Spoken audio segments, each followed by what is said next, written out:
The winner is Wile E. Coyote. That was pretty good. Wonder who they got next. Next time on Death Battle.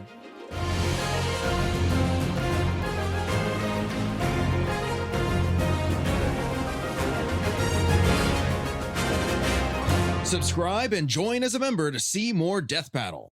Oh no. If you've been living under a rock these past few weeks, Tomcat vs. Wile E. Coyote just came out a few weeks ago, and it was awesome. But the next death battle is what have piqued a lot of people's curiosity, that being Izuku Midoriya, aka Deku, versus Miles Morales, aka Spider-Man. Now what makes these two combatants actually pretty interesting is that they have both been on Death Battle before, coincidentally within a couple years of each other. And since both of these franchises seem to be alive and well, with Beyond the Spider-Verse coming out in 2027 and a spin-off of My Hero releasing pretty recently, I figured it's fitting to not only talk about the matchup itself, but also who would win. So without further ado, let's dive in. Now, if this type of content becomes a trend on the channel, I figured I'd add some more structure to it. So this time, we're going to discuss what I think of the matchup first, and then we're going to talk about who I think wins. And honestly, if I could describe this matchup in one word, it would probably just be... Okay. Yeah, I'm just really indifferent to it. I would give more of an opinion if I had an opinion on this matchup. The theme is fine, the fight potential is fine, it's all fine. It's simply not my cup of tea. But that's obviously not what you came here for. We're here to argue who would win, or more accurately, me. Because I'm the one doing all the heavy lifting here. Get out of your bed, you lazy dolt. So Deku is pretty straightforward to scale because he's the strongest in his verse verbatim. So he would upscale pretty much every single feat in My Hero, and pretty substantially at that, with one of the most infamous being All Might changing the weather with a single punch, which we've already determined in my Mahito vs Shigaraki prediction to be around 2.4 gigatons of TNT, or large mountain level. And honestly, that's just a bare minimum in my opinion, as you can get My Hero characters way higher than that. As you have feats in the movies like Deku being able to split Dark Might's ship in literally under a second. In order to do this, Deku would have had to have been exerting anywhere from 200 gigatons of TNT all the way up to 93 teratons of TNT, or large island level to country level. Country level is actually really consistent for MHA characters, as even Deku in the final arc of My Hero was able to change the weather on two sides of the planet, which when calculated gets to around 453 teratons of TNT, or large country level. Now, I didn't really go that in-depth with Deku's final punch in my Mahito vs Shigaraki prediction, but this feat is actually highly contentious among My Hero power scalers, as well as power scalers as a whole, as there are several different interpretations of Deku's punch, not only due to a narrative standpoint, but also due to a logical standpoint and how it's presented in the story. Now, I am not here to argue for either side. I am not good at math. People who are good at math probably have already fact-checked these to see if they're true or not. I don't know. I am not a fan of My Hero, never read it. I'm just going off what I know. So with that in mind, we're going to be arguing for the highest possible value regarding Deku's punch. Okay? Okay. It's been determined using certain interpretations of Deku's final punch in the manga that he would have to be exerting anywhere from 11.8 exatons of TNT all the way up to 15 zetatons of TNT, or multi-continental to even small planetary. I guess you could make a case that this is consistent, as you have the same feats that I mentioned earlier, like Dark Might's ship getting to small planetary somehow.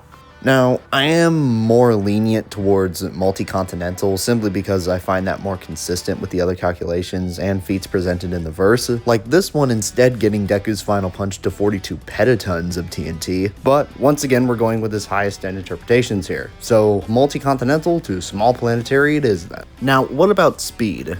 Well, this is a little weird because My Hero is kind of inconsistent at times, and by at times, I really mean just once, because that Mach 10 statement from Horikoshi is going to be a pain in the neck for any My Hero scaler.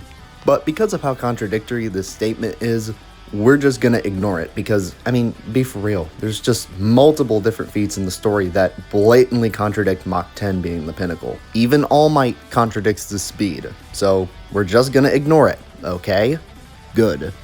Now, my hero characters have very blatant supersonic to hypersonic feats. Even some of the low tiers can reach those levels pretty easily, as even beginning of series Deku and Bakugo can react to high hypersonic attacks. And this is honestly a lowball, as you have several other high hypersonic to massively hypersonic feats in the series. Like Deku blitzing a bullet so hard, it gets anywhere from massively hypersonic to sub-relativistic, or several percentages the speed of light. Sub-relativistic to even relativistic is actually pretty consistent with other calculations like Deku's Black Whip getting to those 51% the speed of light ranges, with the context of that calculation being Deku reacting to radio waves, which are just verbatim the speed of light. And because of that, this feat can become a lot faster than what I just put it at. And by a lot faster, I mean 50 times the speed of light faster. And remember how I mentioned Lady Nagant's bullets? Well, actually, they can be scaled to be a lot faster, specifically 1.15 times the speed of light faster, as her projectiles have shown to be far faster than normal bullets using certain time frames. And since Deku has reacted to these on several occasions, this would only further back up his faster than light scaling. So yeah, as you can see, Deku's got some pretty damn good stats. But what about his abilities?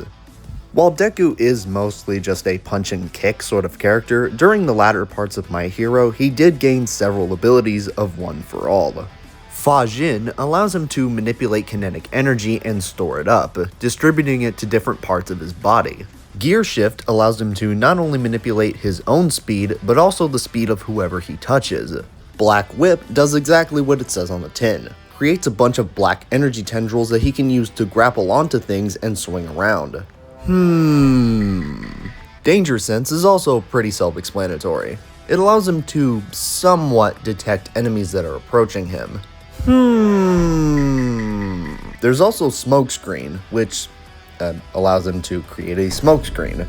And finally, there's Float, which, take a wild guess what this does. Yeah, you can float in the air. Shocker. So, in conclusion, Deku would scale anywhere from large mountain level to even small planetary, with high hypersonic to even faster than light combat and reaction speeds. Now that we've covered Deku, it's finally time to cover his competition, Miles Morales. Starting off with his low end...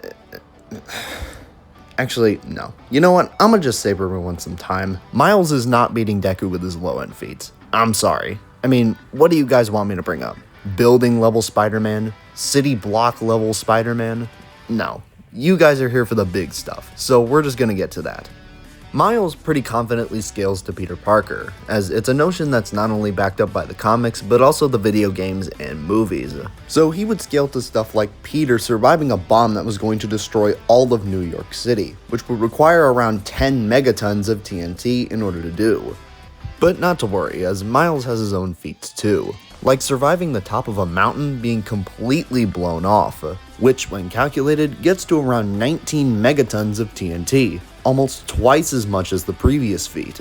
So city level is actually a pretty decent mid-ball for Miles. Yeah, I said mid-ball. There are a couple other feats that would get Miles higher, like Peter being able to tank the energy of a newborn star, which is absolutely insane. Like 67 teratons of TNT insane. That's enough energy to wipe entire countries off the map. And keep in mind, all of these were performed by street tier characters according to Marvel. So yeah, Miles is probably a lot more powerful than you thought, even without Marvel's insane chain scaling. But what about his speed? Well, since Miles pretty objectively scales to Peter, he would therefore scale to all of his speed feats as well. And no, I'm not talking about dodging bullets, because be for real, the spider people are not just bullet timers in 2025. Come on now.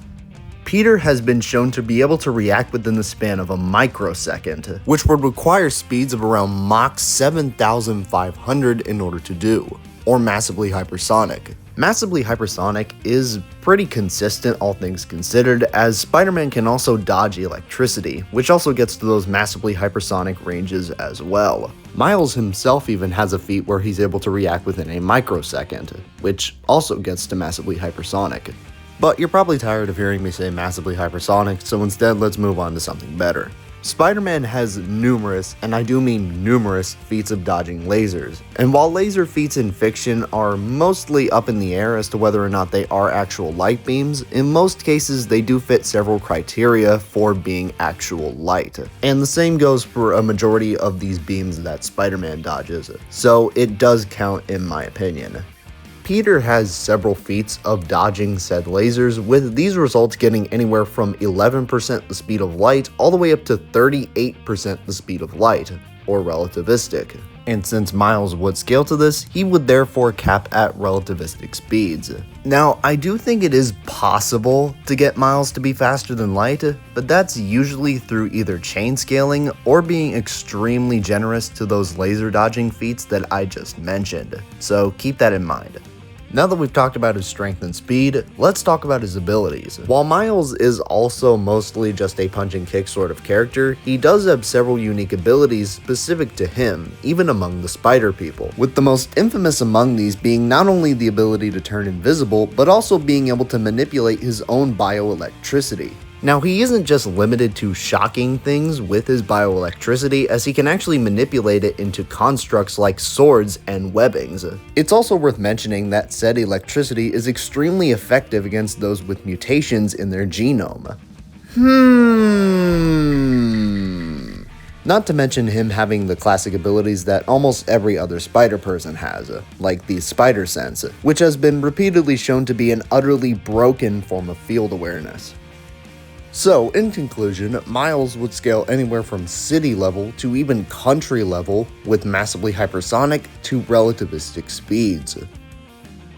With all that being said, who wins? Well, I think it's pretty obvious who has the better physical stats here. Even if we were to grant Miles country levels of attack potency, Deku potentially scaling to multi-continental or even small planetary means that he's unironically millions of times stronger than a hypothetical country level Miles. And that's not even talking about the speed difference. Wow. Even if we were to say that Miles was relativistic in speed, Deku being many times faster than light means that he would be able to blitz Miles literally dozens of times over. So if this were a scenario where both were bloodlusted, there's nothing really stopping Deku from just punching Miles' head off the first chance he gets. If they were in character, however, that's where things get a little more interesting, as Miles has two specific abilities that I think could give him the win. It's just not a guarantee. That being a combination of his invisibility and his Venom Punch. As I already mentioned, Miles' bioelectricity is extremely effective against those that have mutations, and wouldn't you know it, quirks are genetic mutations. So you could definitely make the case that if Miles were to get enough Venom Punches in, he could wear Deku down to the point where he could land a killing blow. Adding on to the fact that Miles can turn invisible, and it is definitely possible that he could get a couple sneak attacks in, even if the stat difference is that egregious. Well, maybe. See, there's a couple problems with that. One, danger sense. While it's obviously nowhere near as keen as the spider sense, it is still a form of field awareness. So it would definitely clue Deku in that something is about to attack him, even if Miles is invisible. There's also the fact that Deku is a surprisingly skilled fighter. Maybe not as much as Miles, but he's certainly shown to be able to adapt to a person's fighting style, like in his final fight with Shigaraki. So he's probably not going to get fooled by the same thing twice. Granted, I could definitely see Miles landing one, maybe two Venom Punches being extremely generous, but really no more than that in my opinion. In conclusion, Deku is just far too strong, too fast, and the maybe one win con that Miles has would probably get cancelled out over time via Deku's abilities or his raw skill. Deku wins. Now, regardless of the verdict, I think that we can all agree that this fight is going to be absolutely hype. I mean, look at this. Moro is going to cook with this one. And just remember, don't take this too seriously. It's just power scaling. That's it. With that being said, I hope all of y'all have a good day. Peace.